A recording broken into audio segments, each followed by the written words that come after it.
Baiklah, sekarang kita akan membahas tentang pendapatan nasional, khususnya memahami distribusi pendapatan nasional.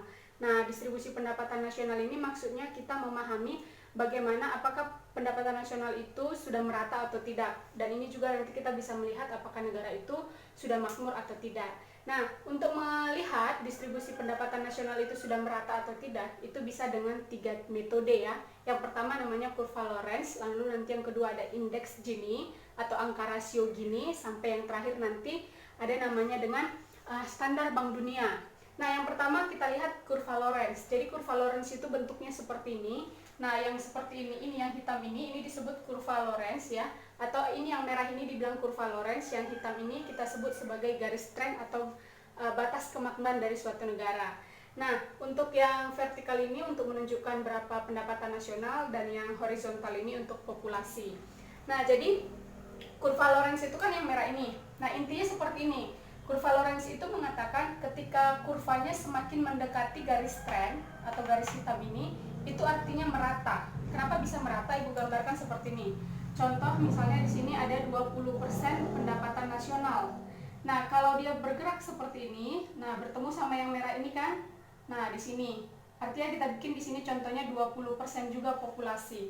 Artinya 20% pendapatan nasional itu dikonsumsi oleh 20% populasi. Artinya satu orang dapat satu. Adil dong ya.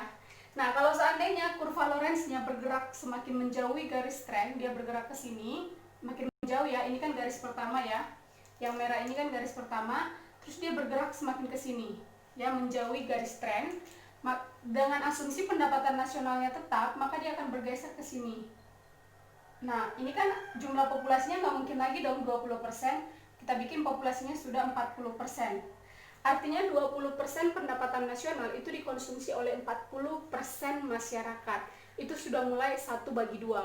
Nah, kalau seandainya garis kurva Lorenz-nya makin menjauhi lagi, dia makin menjauhi garis kemakmuran. Nah, dia makin bergeser ke bawah ya. Nanti berarti di sini dia. Kan? Nah, ini artinya kalau Ibu bikin misalnya di sini 90% ya. Nah, artinya sudah tidak adil lagi ya kan, 20% pendapatan itu dikonsumsi oleh 90%. Itu mungkin udah sepiring bagi 6 orang seperti itu.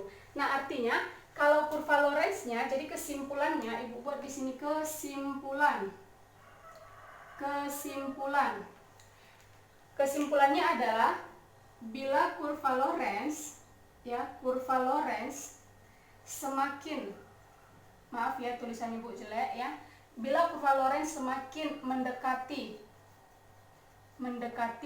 garis tren, itu artinya distribusinya merata ya, atau dia makmur. Nah, tetapi apabila ya, bila kurva Lorenz itu semakin menjauhi ya, semakin jauh dia ya, semakin jauh dari siapa? Dari yang namanya garis tren ya. Ini artinya distribusinya tidak merata atau timpang ya, timpang. Artinya kemakmurannya juga sedikit seperti itu. Bisa ya dipahami ya? Nah, yang berikutnya kita bahas tentang indeks Gini atau rasio Gini. Jadi kita mau lihat distribusi pendapatan ini berdasarkan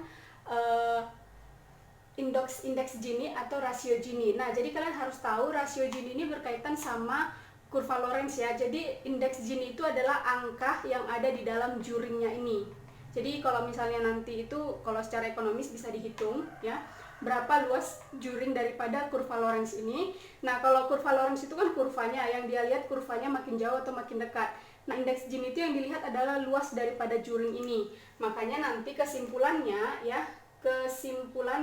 atau simpulan itu yang pertama, kalau nanti misalnya indeks Gini IG ya, bukan Instagram ya. Kalau IG-nya mendekati 0, indeks Gini-nya mendekati 0, itu artinya dia merata ya. Kemudian kalau indeks Gini-nya menjauhi 0 ya, atau dia lebih dari angka 1 ya, menjauhi 0 atau lebih besar daripada 1, lebih besar dari pada 1 itu artinya tidak merata. Nanti di PowerPoint-nya kalian bisa lihat itu ada range-nya ya. 0 sampai 0,3 itu merata, 0,3 sampai 0,7 itu sedang, sampai nanti di atas daripada 1 itu tidak merata. Oke, ini untuk yang indeks Gini. Intinya kalau rasio Gini-nya makin mendekati 0 itu makin merata. Kalau dia makin menjauhi angka 0 itu, atau dia semakin lebih besar daripada 1, itu nanti tidak merata. Nah, yang terakhir kita akan melihat distribusi pendapatan nasional itu dengan standar Bank Dunia. Nah, jadi standar Bank Dunia itu memiliki seperti ini. Jadi Bank Dunia itu bilang 40% jumlah penduduk, jika 40% jumlah penduduk dan pengeluarannya itu kurang daripada 12% ya. Ketika kurang dari 12%, ini artinya tidak merata atau cenderung nanti dia negara miskin. Sedangkan kalau untuk yang kedua itu katanya kalau 40% populasi itu pengeluarannya antara 12 sampai 17% ya. Nah, ini nanti katanya mulai merata tapi tidak merata sekali ya, atau nanti kita bilang sedang ya, tingkat kemerataannya sedang. Nah, kemudian kalau nanti 40% jumlah penduduknya itu pengeluarannya itu di atas daripada 17%, ini artinya dia merata. Nah, Ibu kasih contohnya gini ya. Kalau ada 40 orang penduduk dari 100 penduduk, dan ternyata 40 orang itu pengeluarannya hanya sebanyak 12% dari total pengeluaran, atau misalnya 12%, kita ambil contohnya 100.000. Jadi kalau ada 40 orang, pengeluarannya itu atau belanja sehari-harinya cuma 12.000, berarti itu kayak negaranya miskin atau distribusi pendapatannya itu tidak merata.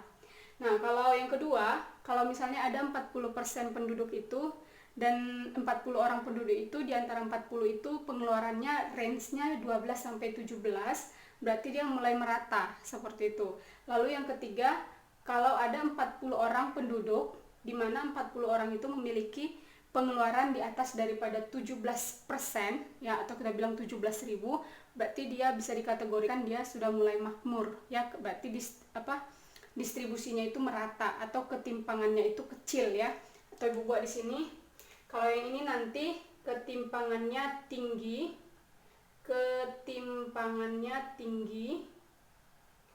lalu yang ini nanti ketimpangannya sedang, sedangkan yang ini nanti ketimpangannya itu katanya rendah ya. Jadi nggak timpang dia karena termasuk makmur negaranya, seperti itu. Nanti kalau ada yang tidak dipahami lagi bisa ditanyakan di grup WA kita ya.